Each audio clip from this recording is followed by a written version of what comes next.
Here on Democracy Now!, democracynow.org, The War and Peace Report. I'm Amy Goodman as we remain in Cairo.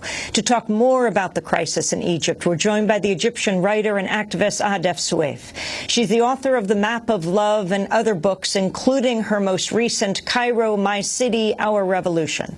She also wrote the foreword for Tweets from Tahrir, Egypt's Revolution as it unfolded in the words of the people who made it. Her most recent article is headlined, In Egypt, We Thought Democracy Was Enough. It was not. It was published in The Guardian on Monday. She's speaking to us overlooking Tahrir Square in Cairo. Welcome back to Democracy Now!, Ahdaf Soueif. It's good to have you with us. Can you tell us what it is the people are calling for right now? Thank you, Amy. It's good to be back. You're going to have to repeat your question. This is really, it's just so noisy here. I'm asking what it is you wrote about in your piece in The Guardian demanding that Morsi must go. And if you could follow by responding to this question is of how the people in the streets feel about the military. Well, there's a very passionate flirtation going on now between the people in the street and the military. Of course, there are dissident voices, and they are important voices that remind people that the military for a year killed us in the streets. But on the whole, the people are just embracing the military and are asking them to step in and are already celebrating the fall of Morsi. Now, of course, if you kind of believe in the savviness of the people, then you hope that this is just that it's a flirtation, and that once the people get what they want and they get an interim presidential council, they get the beginning of a reworking of the constitution and so on, then they will, again have a kind of a more distant relationship with the military. That is at least what we hope. Talk about why you are calling for Morsi to step down. Is there anything he could do today? You know, as we broadcast on Wednesday morning, the ultimatum that has been issued by the military, Morsi, it is all expected. The military is expected to speak at 10:30, about an hour and a half after we go off the air, Eastern Standard Time. Is there anything that Morsi could say that would lead people to say he could stay?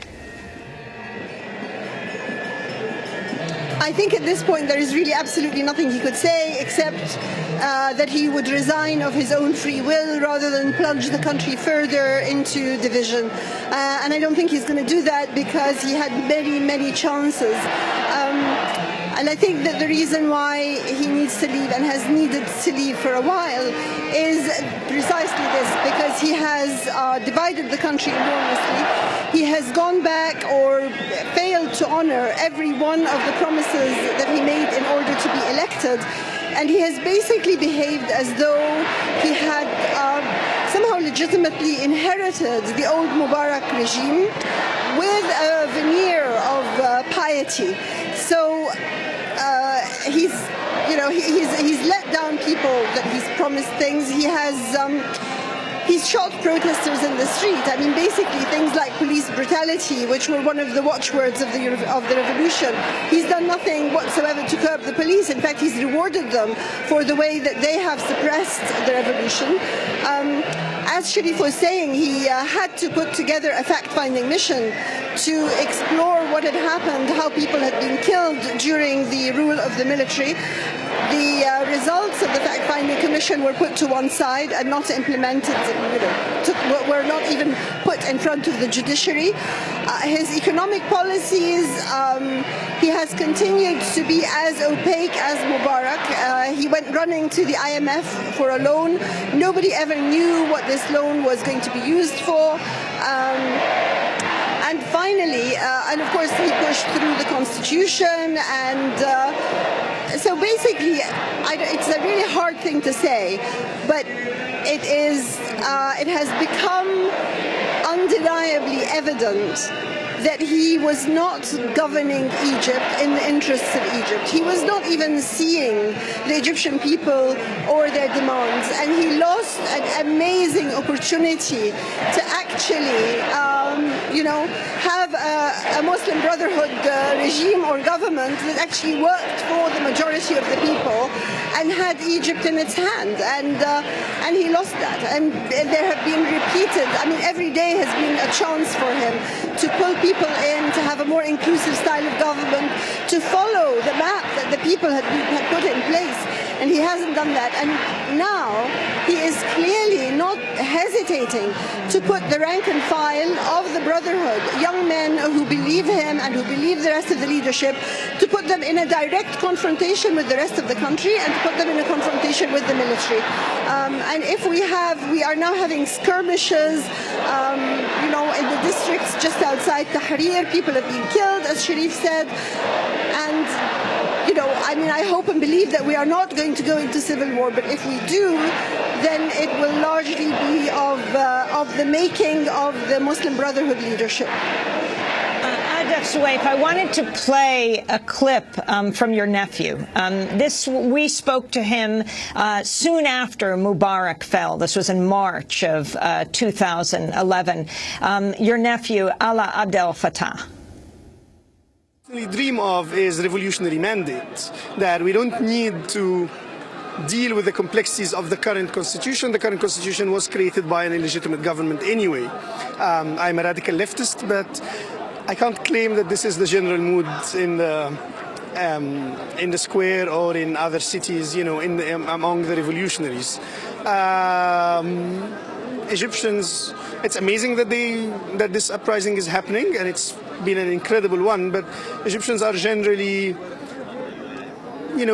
conservative in their action, and so the moment you remove the very hated enemies, I think I'd expect that a majority of them would ask for a more smoother transitions.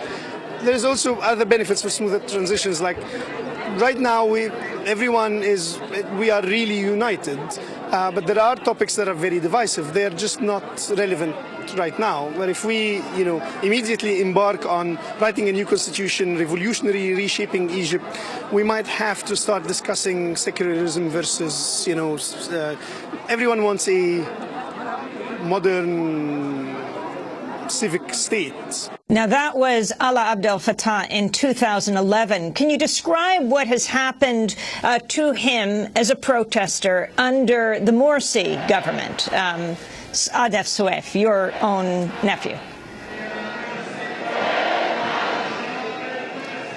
Right. Again, I really can't hear you very well, but if I've got your question right,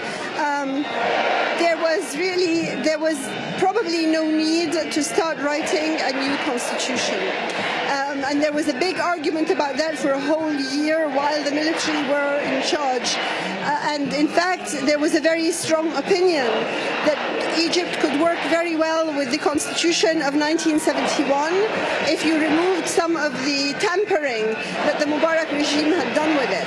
And that in fact this issue of writing a new constitution was like, Atlanta's apple. It was something thrown in our path by the military in one of its many stratagems, really, to kind of to suck off revolutionary fervor and to deflect us from the path of following the aims of the revolution. So there was the whole referendum on whether you write a constitution first or whether you go to elections first. And then there was the writing of the constitution was undertaken by the Brotherhood under Morsi's presidency, but in a way that was completely non-inclusive, completely non-transparent, and has resulted in a constitution that has been thrown out by the Supreme Constitutional Court, and that is an instrument of division rather than an instrument of unity, as a constitution should be. I would say that there is an argument now for actually going back to the 1971 Constitution. It's an extraordinary moment, really, where nothing is to be taken for granted. No presidencies, no procedures, no constitutions, nothing. Everything has to be rethought again and again and again. which is why it is so imperative to put in place a leadership, a government that is actually taking cognizance of this and working in the interests of the country, because it's a time when people can be sort of very much led in wrong directions and a lot of time can be lost. The role of the youth movement in the protests that are taking place today.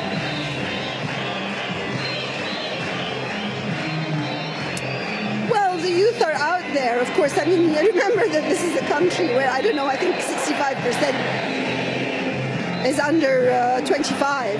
So the young people are out there in force. But of course, they are different kinds of young people. So there are hundreds of thousands out there behind me in Tahrir Square celebrating the downfall of Morsi and singing patriotic songs. On the other hand, there are groups of completely, straight revolutionaries who are actually at the morgue, to try and help people, parents, identify the bodies of their young who have been killed. And these young can be secular or they can be Muslim Brotherhood. It makes no difference to the people who are, if you like, the heart of the revolution, and for whom the individual never stops mattering. And then, of course, there are the young people of Tamarrud, the young people who are in some kind of political leadership position now, who are probably trying to have an influence on whatever processes, deals, routes are actually being devised now behind the scenes, behind all this noise and all these crowds. Something is being put together. Jeff, are you concerned about sexual assault in the square? Egyptian anti-sexual harassment groups have reported mobs sexually assaulted, in some cases raped, at least 91 women in Tahrir over 4 days of protest beginning June 30th. We just have a minute to go. Human Rights Watch has just released a video featuring some of the voices of the women. Can you respond to this? Yeah, it's a very serious situation. There were over 40 cases reported, I think, the day before yesterday, and more before that. It's very organized. Some people are in there actually filming the harassments, and then that was used by President Morsi to talk about the moral quality of the people in Tahrir. It should also be said that a lot of people have mobilized and have organized themselves as groups working against harassment, and so they are out in Tahrir at great personal risk to themselves and in a very unpleasant situation, protecting people, taking calls, documenting what's happening, and people are also writing about it. It's a strange situation because it's only happening in Tahrir. It's as if whoever is setting this up and tapping into whatever nastiness there is in some Egyptian men can only do this in Tahrir. There's also a minivan that has been seen kidnapping women. So something has been set in place that can only happen in Tahrir, and that takes the form of sexual harassment, and that is a political tool. But people are also working against it. On the satellite, but we hear enormous roar from the crowd. What are people chanting? What are they saying? They're saying that the rule of Morsi is illegitimate. They're saying get out, and then they have songs about how much they love Egypt, and this batil that you hear means illegitimate. Ahdaf Soueif, who won. So they're naming the person leading the... Keep going. Thank you, Amy. Thank you, Amy. Thank you very much. Ahdaf Soueif, Egyptian writer, author of Map of Love and other books. Her most recent, Cairo, My City, Our Revolution. She also wrote the foreword for Tweets from Tahrir, Egypt's Revolution as it unfolded in the words of the people who made it. We will continue to follow what's taking place in Tahrir throughout Egypt. You can go to our website at Democracy Now! Over this holiday weekend. This is Democracy Now!, democracynow.org, the War and Peace Report.